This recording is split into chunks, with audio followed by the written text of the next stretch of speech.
भक्तों, विष्णु जी को पालनहार, सौभाग्य के दाता और संतान सुख प्रदाता कहा जाता है। यदि आपके जीवन में संतान प्राप्ति में बाधा, संतान के स्वास्थ्य संबंधी चिंता या संतान के उज्जवल भविष्य को लेकर कोई परेशानी है, तो आपको श्री हरि विष्णु जी के इस महामंत्र का जाप करना चाहिए। इस मंत्र का जाप आपके लिए फलदायी साबित होने वाला है। भगवान विष्णु की कृपा से संतान सुख प्राप्त होता है, संतान स्वस्थ है और दीर्घायु होती है और परिवार में खुशहाली बनी रहती है। अगर आप भी संतान प्राप्ति की कामना करते हैं तो आपको इस मंत्र का जाप जरूर करना चाहिए। इस मंत्र का आपको नियमित 108 बार जाप करने से आपके जीवन में आपको संतान की प्राप्ति हो जाएगी। आपके जीवन में संतान से जुड़ी कोई भी बाधा नहीं आएगी। इसलिए प्यारे भक्तों, विष्णु जी के इस महामंत्र का जाप अवश्य करें और नियमित 108 बार जाप करें। यदि आप इस महामंत्र का जाप करने में असमर्थ हैं तो आप इस वीडियो को अपने मोबाइल फोन पर स्पीकर पर चलाकर अपने घर, दुकान या ऑफिस में छोड़ दें। ऐसा करने से आपको हर उस स्थान पर भगवान विष्णु की असीम कृपा प्राप्त होने लगेगी और आपको संतान सुख की भी प्राप्ति होगी। इसलिए प्यारे भक्तों, इस मंत्र को साधारण समझने की गलती बिल्कुल भी ना करें। यह मंत्र बहुत ही चमत्कारी और प्रभावशाली मंत्र है। यदि आप भगवान विष्णु की कृपा अपने ऊपर ऐसे ही बनाए रखना चाहते हैं तो इस वीडियो को लाइक और चैनल को सब्सक्राइब जरूर कर दीजिए और कमेंट बॉक्स में श्री हरि विष्णु अवश्य लिख दीजिए। तो चलिए भक्तों, मंत्र का जाप करना प्रारंभ करते हैं। ओम ह्रीं क्लीं नारायणाय सिद्धिं मे देहि स्वाहा।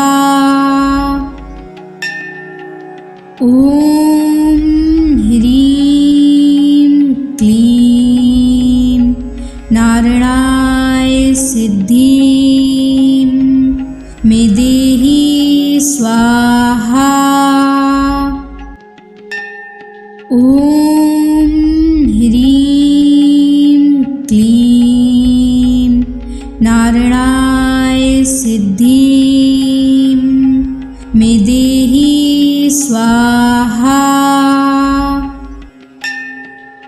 ओम ह्रीं क्लीं नारायणाय सिद्धिं मे देहि स्वाहा।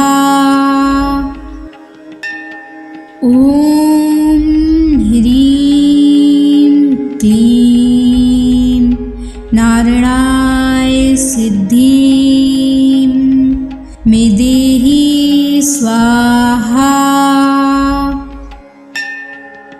ओम ह्रीं क्लीं नारायणाय सिद्धिं मे देहि स्वाहा। ओम ह्रीं क्लीं नारायणाय सिद्धिं मे देहि स्वाहा। ओम ह्रीं क्लीं नारायणाय सिद्धिं मे देहि स्वाहा। ओम ह्रीं क्लीं नारायणाय सिद्धिं मे देहि स्वाहा। ओम ह्रीं क्लीं नारायणाय सिद्धिं मे देहि स्वाहा। ओम ह्रीं क्लीं नारायणाय सिद्धिं मे देहि स्वाहा। ओम ह्रीं क्लीं नारायणाय सिद्धिं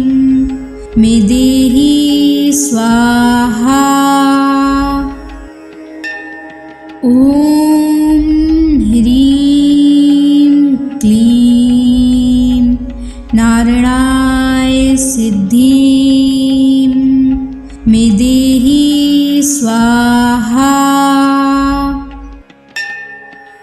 ॐ ह्रीं क्लीं नारायणाय सिद्धिं मे देहि स्वाहा। ॐ ह्रीं क्लीं नारायणाय सिद्धिं मे देहि स्वाहा।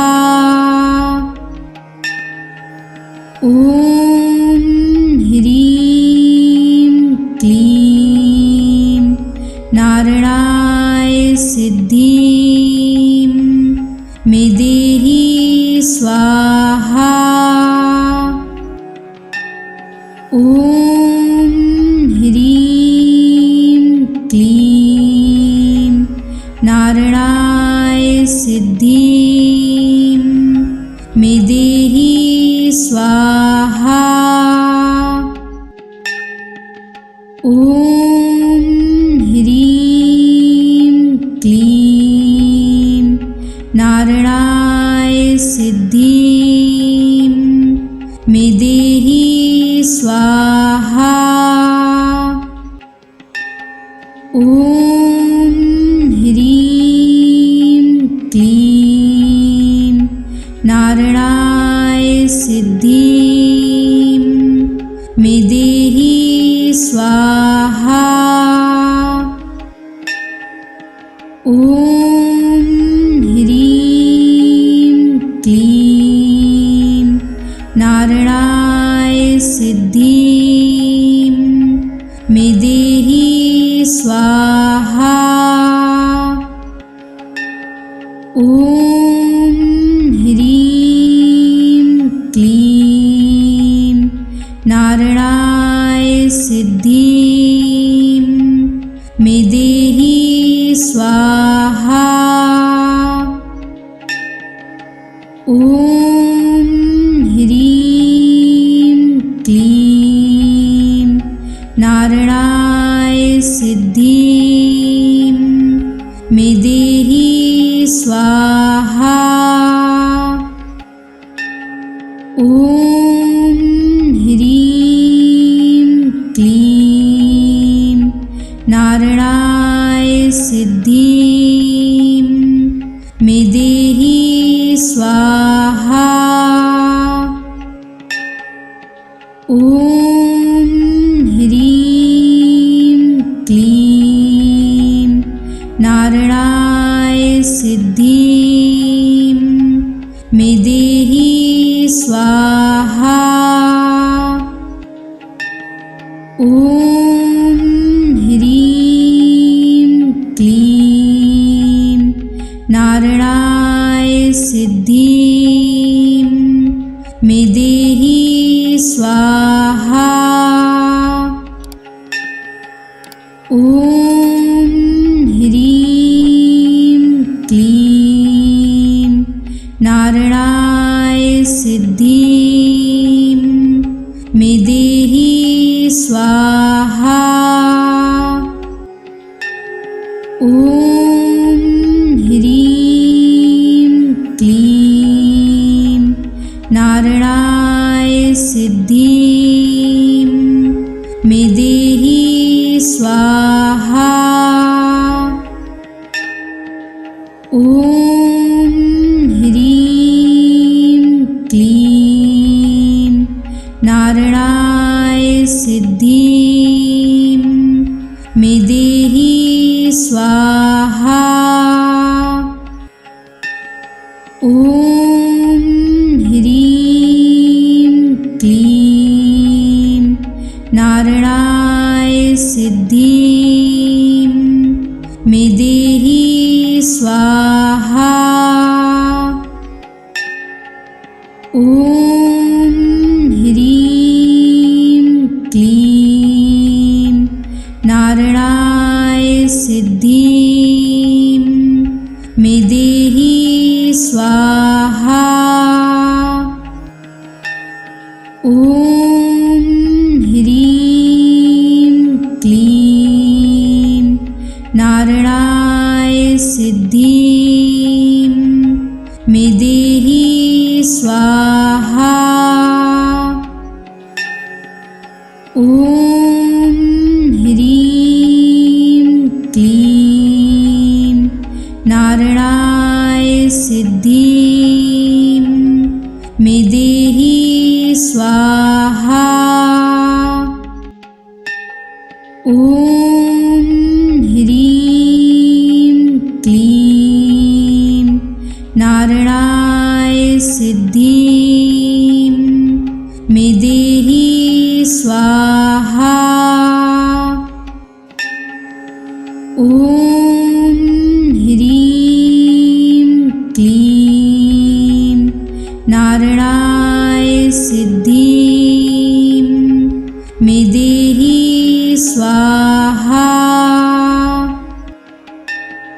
ॐ ह्रीं क्लीं नारायणाय सिद्धिं मे देहि स्वाहा। ॐ ह्रीं क्लीं नारायणाय सिद्धिं मे देहि स्वाहा। ॐ ह्रीं क्लीं नारायणाय सिद्धिं मे देहि स्वाहा। ॐ ह्रीं क्लीं नारायणाय सिद्धिं मे देहि स्वाहा। ॐ ह्रीं क्लीं नारायणाय सिद्धिं मे देहि स्वाहा। ॐ ह्रीं क्लीं नारायणाय सिद्धिं मे देहि स्वाहा। ॐ ह्रीं क्लीं नारायणाय सिद्धिं मे देहि स्वाहा। ॐ ह्रीं क्लीं नारायणाय सिद्धिं मे देहि स्वाहा। ॐ ह्रीं क्लीं नारायणाय सिद्धिं मे देहि स्वाहा। ॐ ह्रीं क्लीं नारायणाय सिद्धिं मे देहि स्वाहा। ॐ ह्रीं क्लीं नारायणाय सिद्धिं मे देहि स्वाहा। ॐ ह्रीं क्लीं नारायणाय सिद्धिं मे देहि स्वाहा। ॐ ह्रीं क्लीं नारायणाय सिद्धिं मे देहि स्वाहा। ॐ ह्रीं क्लीं नारायणाय सिद्धिं मे देहि स्वाहा। ॐ ह्रीं क्लीं नारायणाय सिद्धिं मे देहि स्वाहा। ॐ ह्रीं क्लीं नारायणाय सिद्धिं मे देहि स्वाहा। ॐ ह्रीं क्लीं नारायणाय सिद्धिं मे देहि स्वाहा। ॐ ह्रीं क्लीं नारायणाय सिद्धिं मे देहि स्वाहा। ॐ ह्रीं क्लीं नारायणाय सिद्धिं मे देहि स्वाहा। ॐ ह्रीं क्लीं नारायणाय सिद्धिं मे देहि स्वाहा। ॐ ह्रीं क्लीं नारायणाय सिद्धिं मे देहि स्वाहा। ॐ ह्रीं क्लीं नारायणाय सिद्धिं मे देहि स्वाहा। ॐ ह्रीं क्लीं नारायणाय सिद्धिं मे देहि स्वाहा। ॐ ह्रीं क्लीं नारायणाय सिद्धिं मे देहि स्वाहा।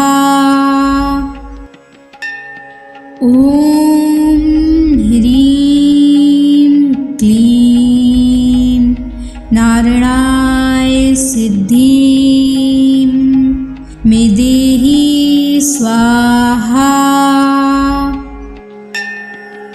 ॐ ह्रीं क्लीं नारायणाय सिद्धिं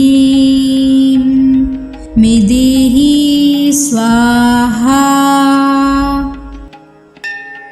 ॐ ह्रीं क्लीं नारायणाय सिद्धिं मे देहि स्वाहा।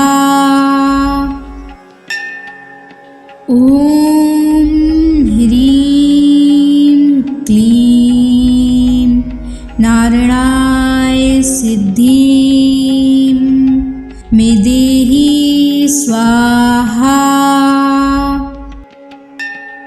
ॐ ह्रीं क्लीं नारायणाय सिद्धिं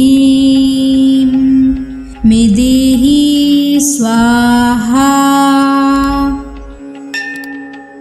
ॐ ह्रीं क्लीं नारायणाय सिद्धिं मे देहि स्वाहा।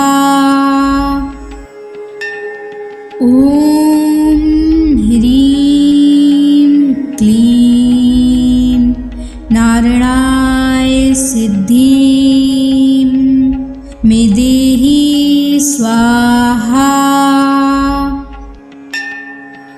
ॐ ॐ ह्रीं क्लीं नारायणाय सिद्धिं मे देहि स्वाहा।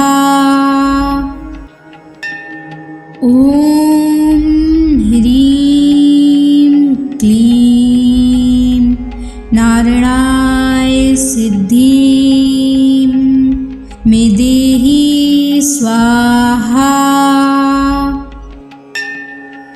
ॐ ह्रीं क्लीं नारायणाय सिद्धिं मे देहि स्वाहा।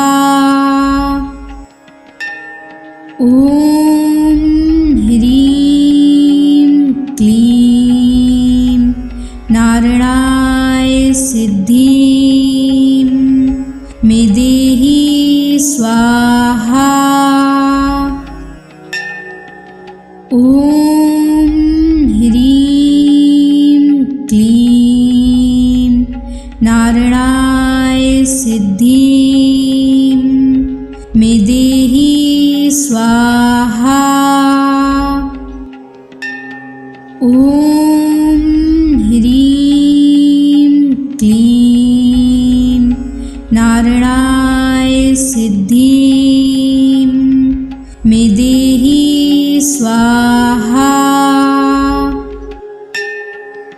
ॐ ह्रीं क्लीं नारायणाय सिद्धिं मे देहि स्वाहा। ॐ ह्रीं क्लीं नारायणाय सिद्धिं मे देहि स्वाहा।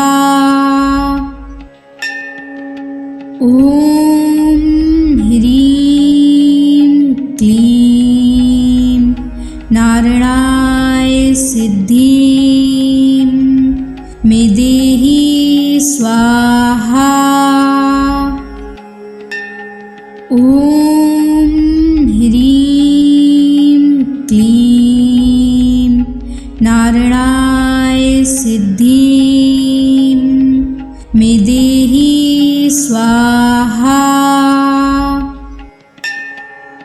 ॐ ह्रीं क्लीं नारायणाय सिद्धिं मे देहि स्वाहा।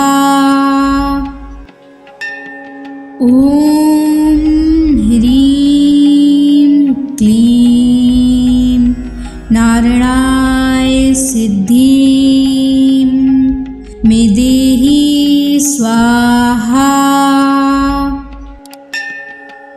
ॐ ह्रीं क्लीं नारायणाय सिद्धिं मे देहि स्वाहा। ॐ ह्रीं क्लीं नारायणाय सिद्धिं मे देहि स्वाहा। ॐ ह्रीं क्लीं नारायणाय सिद्धिं मे देहि स्वाहा। ॐ ह्रीं क्लीं नारायणाय सिद्धिं मे देहि स्वाहा। ॐ ह्रीं क्लीं नारायणाय सिद्धिं मे देहि स्वाहा। ॐ ह्रीं क्लीं नारायणाय सिद्धिं मे स्वाहा। ॐ ह्रीं क्लीं नारायणाय सिद्धिं मे देहि स्वाहा। ॐ ह्रीं क्लीं नारायणाय सिद्धिं मे देहि स्वाहा। ॐ ह्रीं क्लीं नारायणाय सिद्धिं मे देहि स्वाहा। ॐ ह्रीं क्लीं नारायणाय सिद्धिं मे देहि स्वाहा। ॐ ह्रीं क्लीं नारायणाय सिद्धिं मे देहि स्वाहा। ॐ ह्रीं क्लीं नारायणाय सिद्धिं मे देहि स्वाहा। ॐ ह्रीं क्लीं नारायणाय सिद्धिं मे देहि स्वाहा। ॐ ह्रीं क्लीं नारायणाय सिद्धिं मे देहि स्वाहा। ॐ ह्रीं क्लीं नारायणाय सिद्धिं मे देहि स्वाहा। ॐ ह्रीं क्लीं नारायणाय सिद्धिं मे देहि स्वाहा। ॐ ह्रीं क्लीं नारायणाय सिद्धिं मे देहि स्वाहा। ॐ ह्रीं क्लीं नारायणाय सिद्धिं मे देहि स्वाहा। ॐ ह्रीं क्लीं नारायणाय सिद्धिं मे देहि स्वाहा। ॐ ह्रीं क्लीं नारायणाय सिद्धिं मे देहि स्वाहा। ॐ ह्रीं क्लीं नारायणाय सिद्धिं मे देहि स्वाहा। ॐ ह्रीं क्लीं नारायणाय सिद्धिं मे देहि स्वाहा। ॐ ह्रीं क्लीं नारायणाय सिद्धिं मे देहि स्वाहा। ॐ ह्रीं क्लीं नारायणाय सिद्धिं मे देहि स्वाहा। ॐ ह्रीं क्लीं नारायणाय सिद्धिं मे देहि स्वाहा। ॐ ह्रीं क्लीं नारायणाय सिद्धिं मे देहि स्वाहा। ॐ ह्रीं क्लीं नारायणाय सिद्धिं मे देहि स्वाहा। ॐ ह्रीं क्लीं नारायणाय सिद्धिं मे देहि स्वाहा। ॐ ह्रीं क्लीं नारायणाय सिद्धिं मे देहि स्वाहा। ॐ ह्रीं क्लीं नारायणाय सिद्धिं मे देहि स्वाहा। ॐ ह्रीं क्लीं नारायणाय सिद्धिं मे देहि स्वाहा।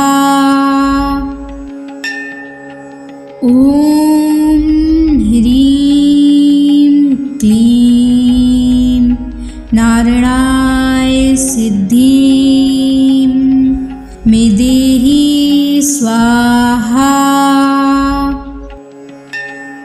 ॐ ह्रीं क्लीं नारायणाय सिद्धिं मे देहि स्वाहा।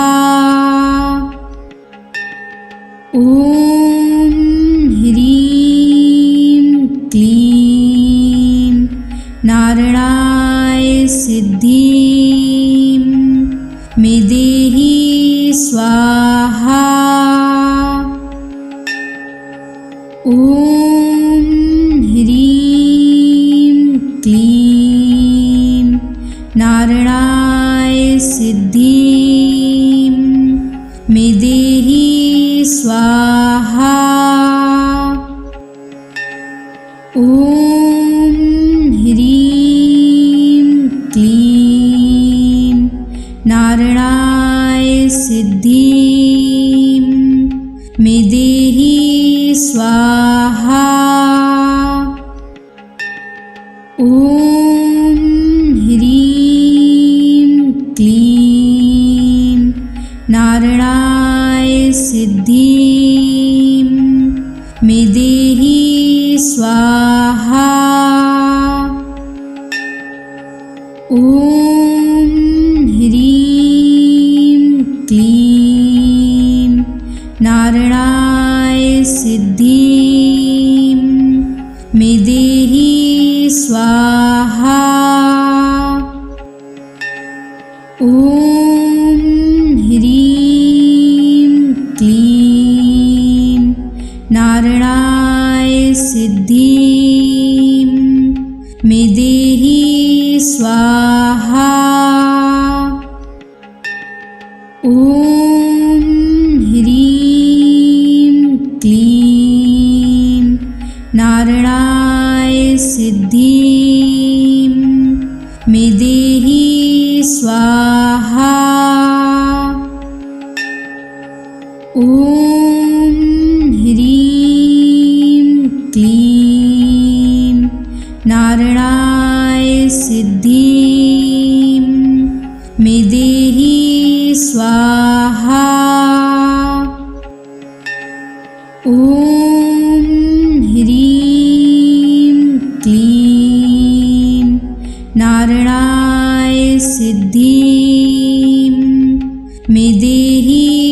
स्वाहा।